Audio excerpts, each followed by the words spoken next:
जय श्री कृष्ण दोस्तों, स्वागत है आपका आज के तेज एस्ट्रोलॉजी में। कृष्ण इज हैप्पीनेस, कृष्ण ही खुशी है, जैसे मैं हमेशा कहता हूँ। दोस्तों, हम लोग आज बात करेंगे दारा कारक के बारे में कि दारा कारक क्या होता है, इससे हम लोग पत्रिका में क्या देखते हैं और ये क्यों इम्पोर्टेंट है। दोस्तों, तो वीडियो स्टार्ट करने से पहले चैनल को सब्सक्राइब अवश्य कर दीजिए, लाइक करिए, कमेंट करिए, सपोर्ट करते रहिए, उसके लिए आपका अति आभार है। नोटिफिकेशन बेल अवश्य पुश कर दीजिएगा ताकि मेरे द्वारा पोस्ट किए गए वीडियोस आपको टाइम टू टाइम मिलते रहें। डबल रिक्वेस्ट है, नोटिफिकेशन बेल अवश्य पुश कर दीजिएगा। किसी भी प्रकार की आपको कंसल्टेशंस लेनी हो, कोई क्वेरीज हो, फाइनेंस के बारे में, हेल्थ के बारे में, मैरिज के बारे में, किसी के बारे में भी आप मुझसे संपर्क कर सकते हैं। मेरे नंबर्स वीडियो में फ्लैश होते रहते हैं, वीडियो के डिस्क्रिप्शन बॉक्स में भी नीचे दिए रहते हैं। आप मुझे ईमेल के थ्रू भी संपर्क कर सकते हैं। जिनको ज्योतिष विद्या पढ़नी हो, स्पिरिचुअल तरीके से, अच्छे तरीके से, इन द सेंस के डीप में जाके अवश्य मुझे संपर्क कर सकते हैं मेरे इन्हीं नंबरों पे, कोर्स के बारे में जानने के लिए और फीस के बारे में जानने के लिए। तो दोस्तों, ये दारा कारक प्लैनेट क्या होता है, देखिए हम लोगों ने मैंने जो है ये वीडियो बनाया था पहले आत्मा कारक के ऊपर। जो हमारा प्लैनेट जो है पत्रिका में, किसी की भी कोई भी लगन की पत्रिका हो, आत्मा कारक प्लैनेट वो प्लैनेट होता है जिसको आपकी पत्रिका में सबसे हाईएस्ट डिग्री मिली हुई हो। उदाहरण के तौर पे अगर आपकी पत्रिका में 9 प्लैनेट्स हैं, जिसमें राहु और केतु को मैं इस चीज़ में नहीं श्रेणी में लेता हूँ, तो आप ये मान के चलिए कि सूर्य से लेके शनि तक की जो है इस स्कीम में लेते हैं प्लैनेट्स को जेमिनी एस्ट्रोलॉजी में।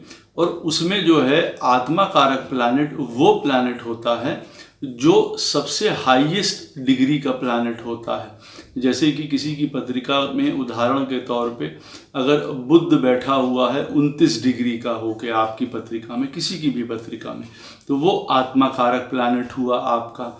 वो आपके जीवन में यात्रा के बारे में बताएगा जो अनंत काल से चलती चली आ रही है, और इस जीवन में आपका क्या सफ़र का जो है डायरेक्शन रहने वाला है, या आप क्या चाहते हैं। आत्मा कारक प्लैनेट वो बताता है आपको। दारा कारक प्लैनेट क्या होता है, जो इन 7 प्लैनेट्स में से सबसे कम डिग्रीज जिनकी भी होंगी, जैसे सूर्य है, चंद्रमा है, मंगल है, बुध है, शुक्र है, बृहस्पति हैं और शनिदेव हैं, इन सब में से सबसे लोएस्ट डिग्री जिसकी भी होगी उसको कहा जाता है दारा कारक प्लैनेट। दारा का मतलब होता है स्त्री से, लाइफ पार्टनर से।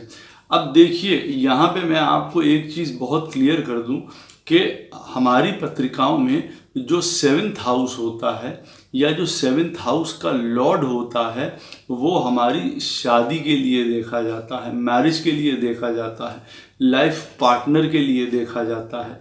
और दारा कारक से हम लोग क्या देखते हैं, जो सबसे लोएस्ट डिग्री का प्लैनेट होगा। जैसे उदाहरण के तौर पे अगर किसी की पत्रिका में मान लीजिए बुध बैठा हुआ है 28 डिग्री का, तो वो आत्मा कारक हो गए। और लोएस्ट सबसे बैठा हुआ है, जैसे शनि महाराज बैठे हैं 1 डिग्री के या 2 डिग्री के, अब ये सबसे लोएस्ट डिग्री में है। इन 7 प्लैनेट्स की श्रेणी में की बात कर रहा हूँ, तो वो दारा कारक हो जाएंगे आपकी पत्रिका के। अब आपके पास 2 प्लैनेट्स ऐसे हो गए जिससे आप अपने लाइफ पार्टनर के बारे में पता कर सकते हैं, उनके जीवन के बारे में, उनके कैरेक्टर के बारे में, नेचर के बारे में, उनके जीवन में गतिविधियों के बारे में, आपके साथ सामंजस्य कैसे बैठेगा उसके बारे में। देखिए, मैं आपको पहले डिफरेंस बता दूं जो सबसे इम्पॉर्टेंट है, जो शायद नहीं क्लियर होता है जल्दी जल्दी। देखिए, जो 7th हाउस का लॉर्ड होता है, जहाँ से हम लोग अपना लाइफ पार्टनर देखते हैं या मैरिज पार्टनर देखते हैं, जीवन साथी देखते हैं, वो देखिए हम जब जन्म लेते हैं इस दुनिया में, तो जो भी लगन उस समय राइज हो रहा होता है, उस समय वो हमारा लगना बन जाता है। जब हम जन्म लेते हैं, उसी के सामने, लगन के सामने 7वां स्थान होता है, जो हमारी धर्म पत्नी या पतिदेव का स्थान बन जाता है। अब ये देखिए, जब आपने जन्म लिया और इस जन्म के हिसाब से ये आपके 7वें हाउस का प्लैनेट वो बन जाता है। दारा कारक क्या होता है? दारा कारक वो प्लैनेट होता है जो आप अंदर से सोचते हैं, जो एक आपकी आत्मा है या जो एक आपका थॉट प्रोसेस है, जो आपके क्रिएशन होने के पहले भी था कि मैं अगर मेरा लाइफ पार्टनर हो तो वो किस तरीके का होना चाहिए, कहने का अर्थ है। तो दोनों में क्या डिफरेंस होता है कि जो 7th हाउस का लॉर्ड होता है आपकी पत्रिका का, किसी की भी पत्रिका का, अब उदाहरण के तौर पे किसी की मेष लगन की पत्रिका है और उसका 7th हाउस का लॉर्ड शुक्र बना, तो वो उनका जो है शादी का कारक होगा, लाइफ पार्टनर का कारक होगा, वो वाला प्लैनेट। और दारा कारक कोई भी प्लैनेट हो सकता है।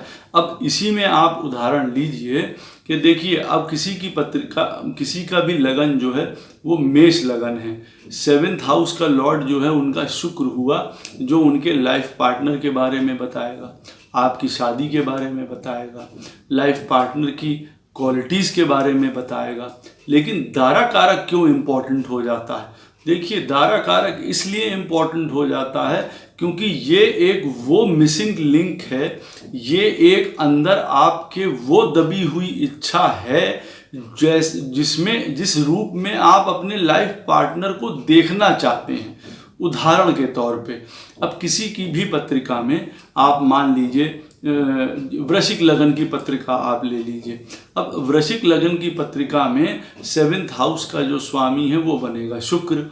अब आपको शुक्र के रूप में जो है आप देखेंगे कि 7th हाउस में आपका क्योंकि शुक्र की राशि पड़ती है, तो आपका लाइफ पार्टनर उस तरीके का आप उनको समझ सकते हैं, प्रेम करने वाला है, काफ़ी कंफर्ट लग्जरी पसंद करने वाले हैं, काफ़ी प्रकार के अपना सजना संवरना उनको आना चाहिए। ये सारी चीज़ें हों, चाहे वो आपके लाइफ पार्टनर, चाहे स्त्री हो और चाहे फिर वो उसमें पुरुष जातक आ जाएं।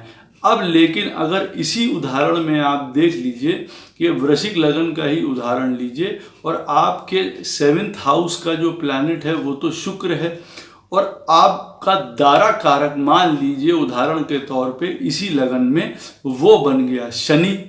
अब यहाँ से देखिए कॉन्ट्रडिक्टरी चीज़ कैसे शुरू हो जाती है कि आप चाहेंगे कि आपकी जो स्त्री हैं या आपके जो हस्बैंड हैं वो आपके जीवन में सुंदर हो, दिखने में डैशिंग हो, हर प्रकार की चीज़ हो, वो आपको आपके मन में रहेगा।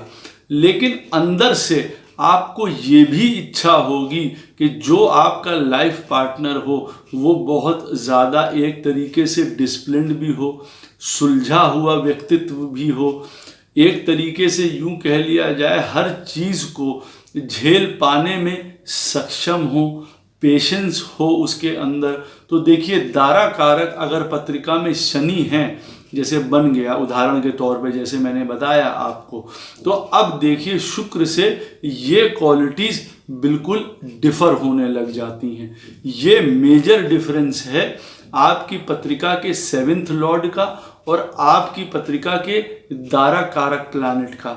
ये मेजर आपको चीज़ बताता है। अब मान लीजिए जैसे किसी की पत्रिका में उनके 7th लॉर्ड जो हैं वो शनि महाराज हैं। अब जो उनके लाइफ पार्टनर के बारे में बताएगा वो ऐसा एक जीवन साथी बताएगा जो थोड़ा सा हो सकता है थोड़ा मैच्योर हो उम्र में, देखने में बहुत ज़्यादा आप समझ लीजिए डैशिंग लगने वाले ना हो, कई मामलों में बहुत ज़्यादा हार्ड वर्किंग भी हो, डिसिप्लिन भी हो, हर एक चीज़ है।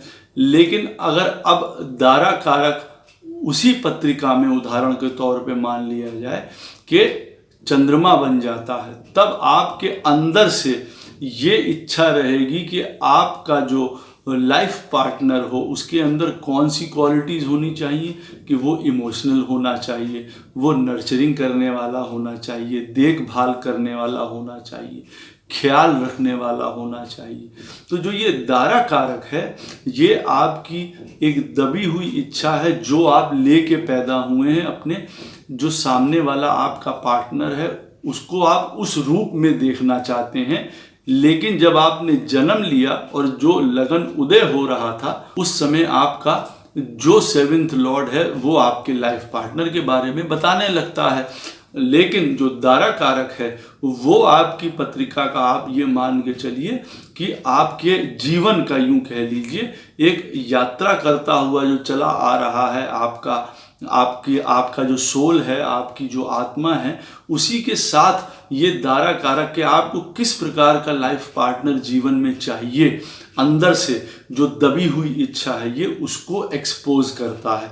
अब जिनकी पत्रिका में 7th लॉर्ड और दारा कारक एक ही प्लैनेट हैं, वो मान के चलना चाहिए कि कई बार उनके लिए ये सुंदर स्थिति उत्पन्न करता है कि जो आपको इस जीवन में प्राप्त हुआ है और जो आपके साथ पीछे से चला आ रहा था, जो इनबिल्ड था आपके अंदर, वैसा ही लाइफ पार्टनर आपको प्राप्त हुआ है। तो ये एक प्रकार का आपके लिए बहुत सुंदर स्टेटस हो जाता है। ये देखिए दारा कारक की क्वालिटी है। दूसरा पॉइंट देखिए, या यूं कह लीजिए कि क्वालिटी है, और दारा कारक 7th हाउस के लॉर्ड से यूं फर्क होता है, ये उनके बीच का डिफरेंस होता है। दूसरी बात, दारा कारक प्लैनेट है, उसके अंदर पूरे वो वाले गुण होंगे जो एक आपके 7th हाउस के अंदर जो गुण होते हैं, मतलब उसमें लाइफ पार्टनर का, एसोसिएशंस का, एग्रीमेंट का, लोगों से मिलने जुलने का, आपके व्यवहार करने का बाहर साइड में दुनिया में जो आप करते हैं, जो 7th लॉर्ड या 7th हाउस जो है हम लोगों को उस प्रकार के लिए दिखाता है, समझाता है सबकी पत्रिका में। तो दारा कारक जिसका भी प्लैनेट है, अब उदाहरण के तौर पे किसी की पत्रिका में 7th हाउस का लॉर्ड मान लीजिए शुक्र है, और उनका दारा कारक अगर आप मान लीजिए कि शनि है उदाहरण के तौर पे। अब जब शुक्र में शनि की दशा शुरू होगी तो ये बात मान के रखिएगा कि देखिए डबल प्रकार से मारक स्थिति चल रही है, ये मत भूलिएगा।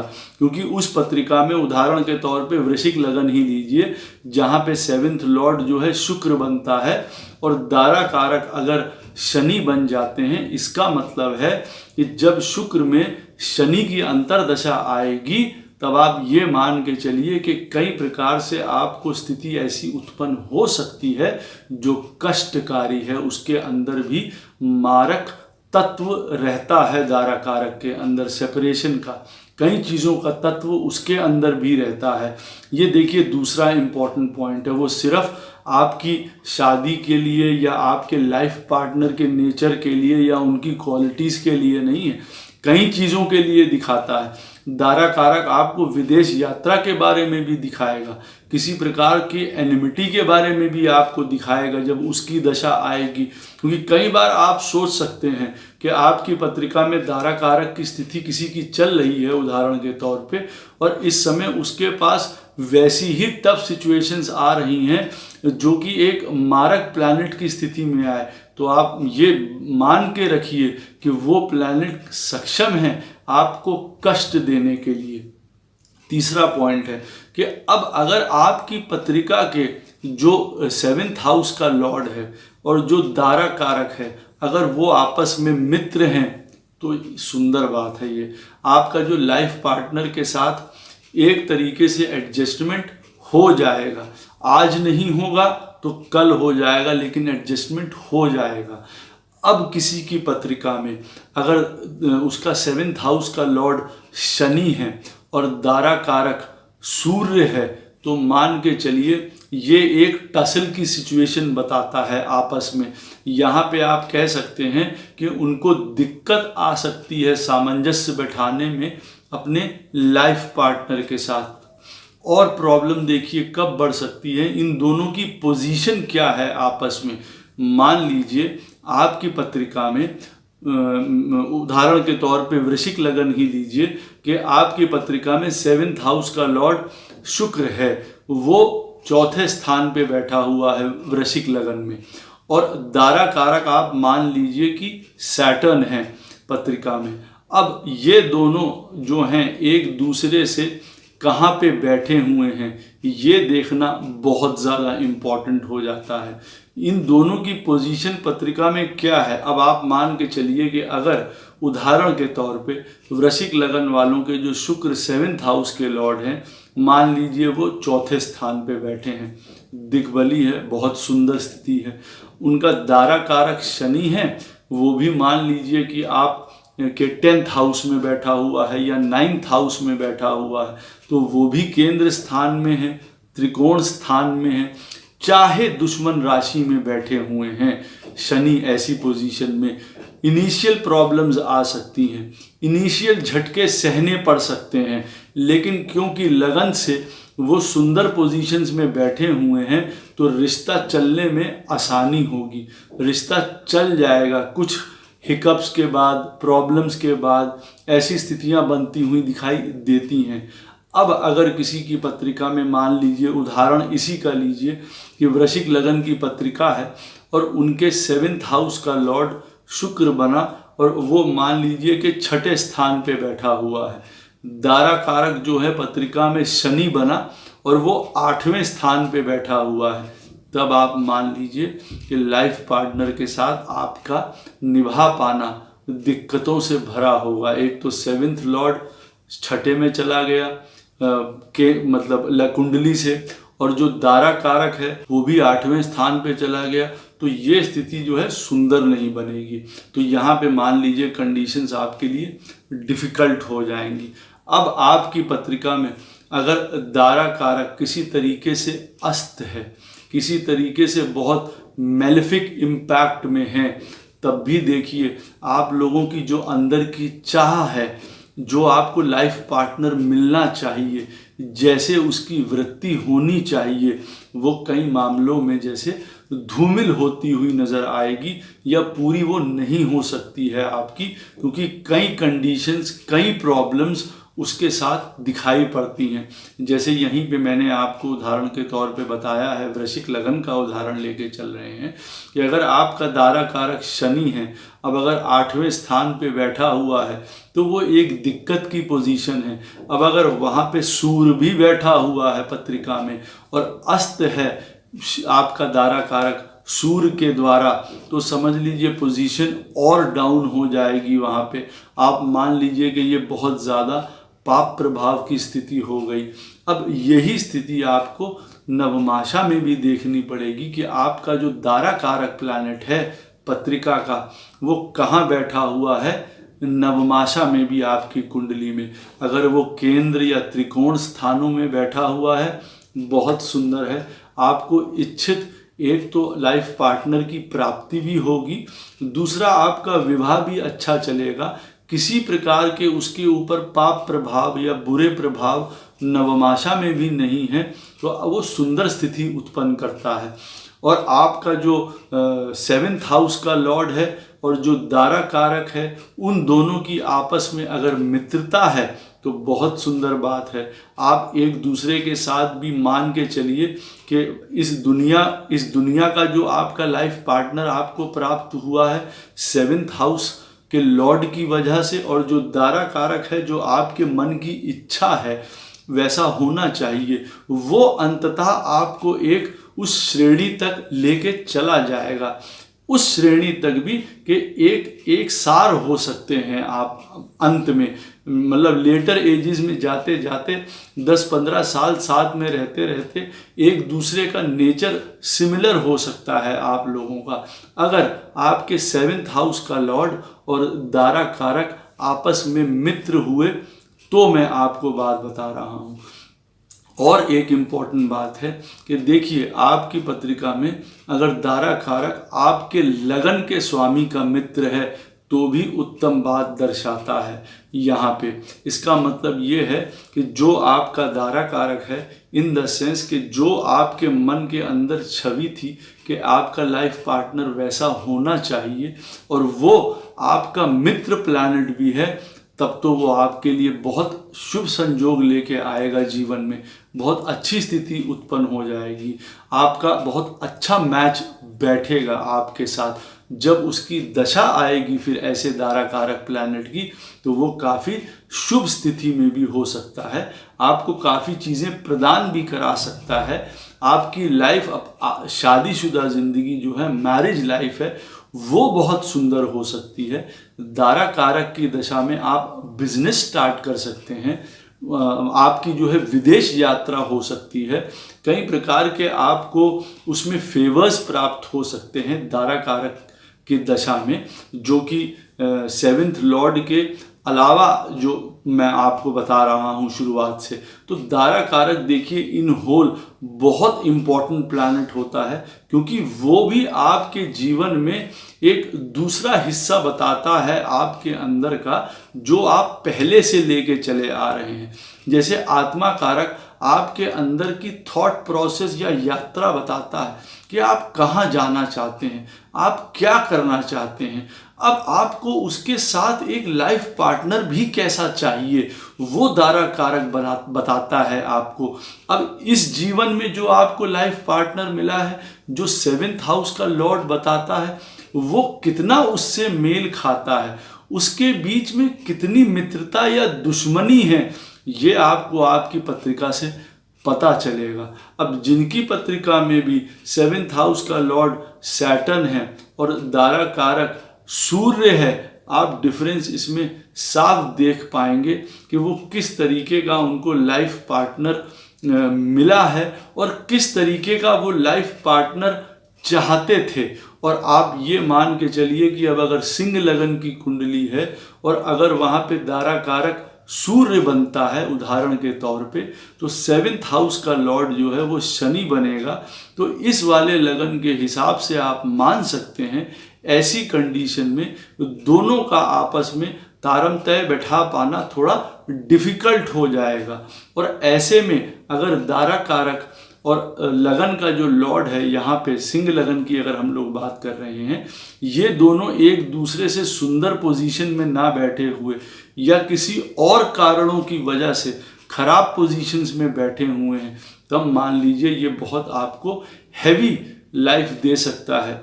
हैवी इसके साथ कर्मा जुड़े हो सकते हैं जो आपको तंग कर सकते हैं। दारा कारक का जो प्लैनेट है वो बहुत इम्पॉर्टेंट है आपकी लाइफ में, ये मैं आपको बात बता दूं या यूं कह दूं कि आपके सेवेंथ लॉर्ड से भी ज़्यादा इम्पॉर्टेंट है, क्योंकि ये वो वाला हिस्सा है जो आपके अंदर रहता है, जो आपके साथ आया है, आपके थॉट प्रोसेस में प्रभु ने उसको इनबिल्ट करके भेजा है।